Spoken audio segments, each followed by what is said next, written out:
I want to welcome our viewers on CGTN through our various multimedia platforms. Shane Hom here with you. I want to explain first where I am. I'm standing here in the city of Milyang, where a tragic incident happened here early this morning.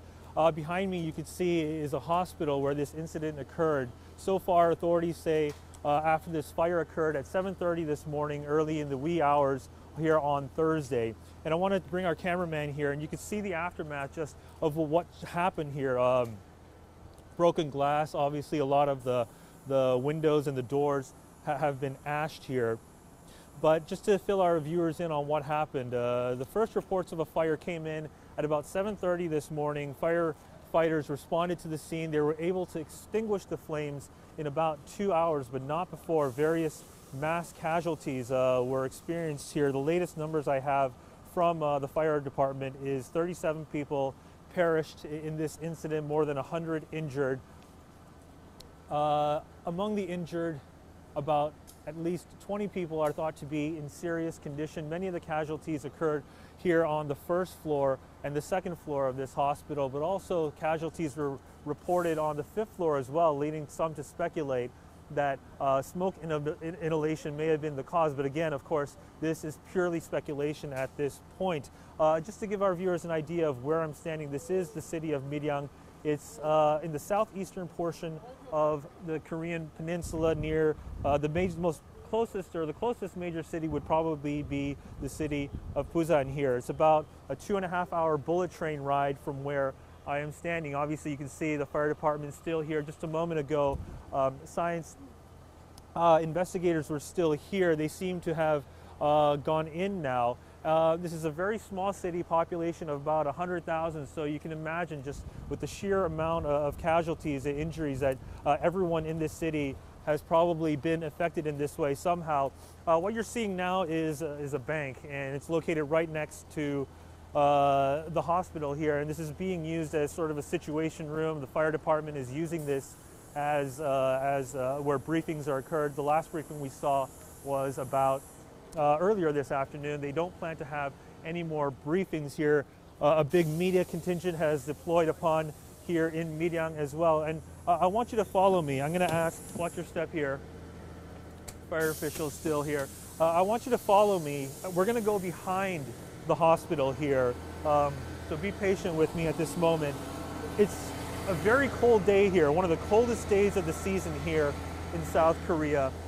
It's been about a month since another similar incident occurred in the city of Checheon, where 29 people perished in that incident as well. So the reason I'm bringing you here behind is because what authorities believe is that this fire occurred near the first floor emergency room. Now, the entrance to the emergency room is back this way, so that's why I'm bringing you over here, and you'll get a better idea just how chaotic and tragic this scene must have been. So hang here with me.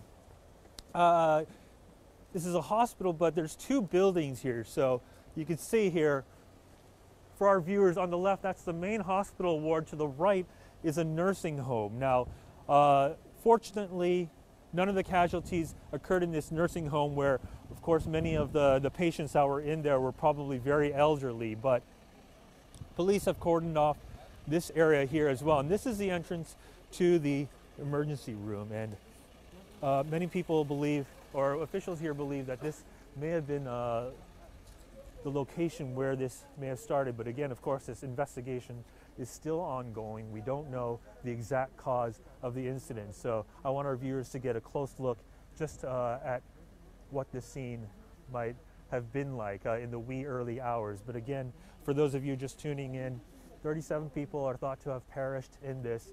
You can see the remnants up there. And that white cloth that you see, those are chutes. And people were thought to have escaped through those chutes early this morning. So I want you to just take a close look at that. Next door here is the funeral home, coincidentally right next door as well. And dozens of firefighters are still here on the scene. And I want to show you one more area here. And you can see volunteers have gathered here from the local Red Cross to provide assistance. Many of the injured have been taken to area hospitals where they're being treated. Again, 37 have perished, dozens more injured, and many thought to still be in very serious condition at this point. So again, the investigation is still in the very early stages. Don't know if we're going to find an exact cause, but the speculation is that it began right here or near here to the entrance to the emergency room here of Sejong Hospital. At about 7:35 this morning, fire officials reported to the scene here of a blaze. They were able to extinguish the blaze in about 2 to 3 hours, but not before 37 people lost their lives here. So on the left, again for our viewers, is the main hospital ward. To the right is the nursing home, where about 90 or so patients were there. In the main hall, there are about 100 patients, and that's where most of the casualties had occurred here. So this scene is still ongoing, this crime, this incident of this fire here. It's a very cold day here in South Korea. The conditions are very dry, so you can imagine that the blaze may have been ignited and accelerated because of the conditions here. So I want our viewers to take a look at just what is going on at this point.